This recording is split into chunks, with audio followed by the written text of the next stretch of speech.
Am I the asshole for not letting my sister move in with me after she got evicted? After college, my sister told me I could live with her rent-free, and I'd basically be free childcare for her, as well as I had my own job at a landscaping company.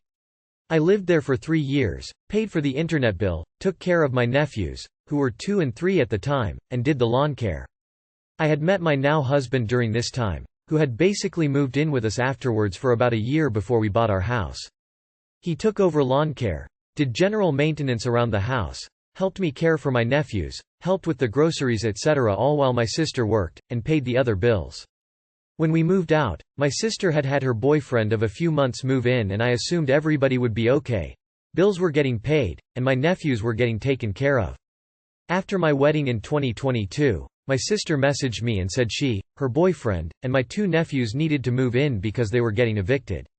She had told me the entire time I lived with her, she was always behind on a bill, rent, and her landlord was finally over it and kicked them out. Now, had she told me she was behind on anything when we lived together, obviously I would have helped her.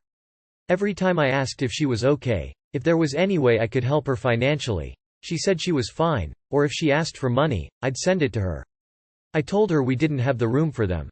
Our house is small, beside a busy road, and we have 2 giant St. Bernards that my nephews are afraid of and have a tendency to run away if they get out of the fence gate. We are very protective over them and our cats because we don't have kids of our own, and would be devastated if anything happened to them. Our spare bedroom isn't big enough for 4 extra people living in it, along with all their stuff. She lived in a 3-bedroom apartment with a finished attic that I lived at. We don't even have room to host more than 2 extra people because our house is so small. I calmly tried to explain this to her, just to have her call me a bitch, selfish etc. Mind you, she also quit her job, as the suggestion of her boyfriend, who is also jobless, to do DoorDash, Uber, and get her Etsy shop up and running, with no backup plan if that didn't work out. I, and the rest of my family have given her several other options to try and help, but she was dead set on just living with me and my husband for an undetermined amount of time. Had it been just her and my nephews, it would have been fine. But I'm also not a fan of her boyfriend, who is a bum.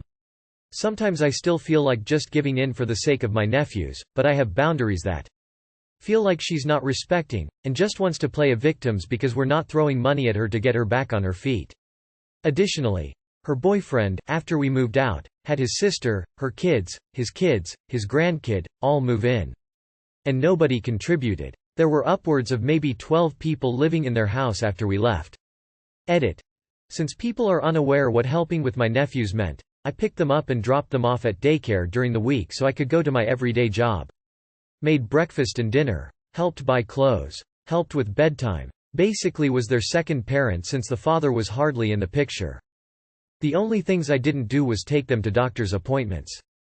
Not the asshole. Don't let her guilt trip you. You've already acknowledged you don't have the space and they're not working. You will be stuck with them for years. How long before they start telling you to get rid of the dogs because the children are scared and you need to prioritize the kids over dogs? Do not allow this. Info. How long ago did you move out? Also, was the new boyfriend helping her financially or no? I feel like it's suspicious that as soon as this guy shows up she gets evicted. Not the asshole, she has been given options for help, but she's set on coming to live with you? Yeah, she did let you live with her rent-free, but the house you and your husband bought is too small for 4 extra people.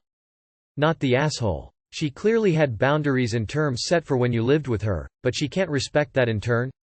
What ended up happening to them? Do they live in their car? Am I the asshole for being honest about my uncle who passed tragically?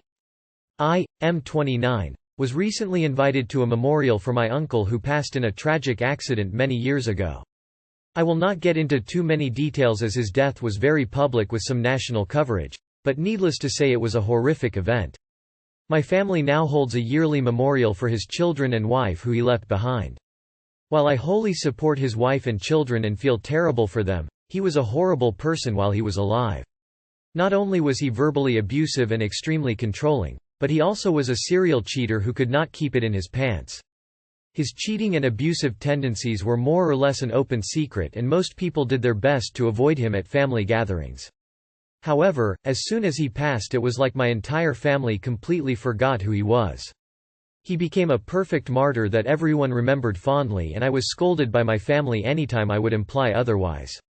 While I always avoid these yearly memorials, my mother and father have been attempting to guilt-trip me into attending the next one, and we ended up having a heated argument during a recent family gathering where my extended family was present. The fight began like this. Mom. Op, can you please come to Uncle's memorial on date? You never attend anymore and you need to be more supportive of your aunt and cousins. Me. Mom, I already told you I have an important meeting that night that I can't miss. I'll visit them next month when I'm in town. Mom. Op, you are disrespecting your family and more importantly you are disrespecting your uncle. Every year that you're not present you are spitting on his legacy. You should be ashamed of yourself. Me. Mom, I already told you I can't come, please just drop it. At this point my mom starts crying and my father starts yelling at me. Dad. Op, I raised you to have more respect for you family, what is wrong with you? I have had this conversation with my parents yearly and it almost always ends with me apologizing to my mom and doing something special to make up it. I'm not sure why, but this particular year something in me just snapped. Me. I am tired of everyone in this family treating Uncle's name like he was a good person. He was an asshole, and I'm not sad he's gone. Do you want to talk about disrespecting his legacy? His legacy as an abusive husband and a serial cheater? Why does everyone in this fucking family pretend like he had even one good quality? All of you talked shit about him constantly and said he didn't deserve his wife or kids. Luckily now he has neither, and his life insurance is paying for the kids' college funds. Please explain to me how that isn't a happy ending. ? At this point my other uncles and aunts got up from the table to comfort my mother who was sobbing, and I left before anyone could stop me. My younger family members agree with what I said, but all my uncles and aunts think I was wrong for speaking about my dead uncle like that. So am I the asshole? Not the asshole. Can you imagine the torture of having to remember your abuser once a year and pretend he was a nice guy? How can they move on? If I were the widow and kids I'd stop showing up. Someone had to say it. Not the asshole. Death does not make someone's bad actions disappear. It's disingenuous to act like it does. Plus your parents clearly did this in front of other family members hoping to manipulate you into agreeing. They should have known that the truth being spoken may be a possibility. Good on you. Not the asshole. They shouldn't have pressured you in front of an audience if they didn't want you outing there, and the rest of the family's hypocrisy. They seem to want drama, your sobbing mother, and you gave it to them. Yelling is loud, but sometimes justified, and happens when people snap. If you press in an emotional situation, that just might be what you get. Not the asshole. Notice how the older members who didn't stand up to his scummy behavior and spoke behind his back are the ones offended. You won't let them rewrite history so they don't have to deal with the guilt and shame of having ignored and enabled his behavior. His actions in life reflect badly on him, their actions to him while he was alive reflect badly on them. You've dared to attack their fantasy and they're outraged. Not the asshole. Just because somebody dies doesn't automatically erase all the bad things they've done and make them a saint.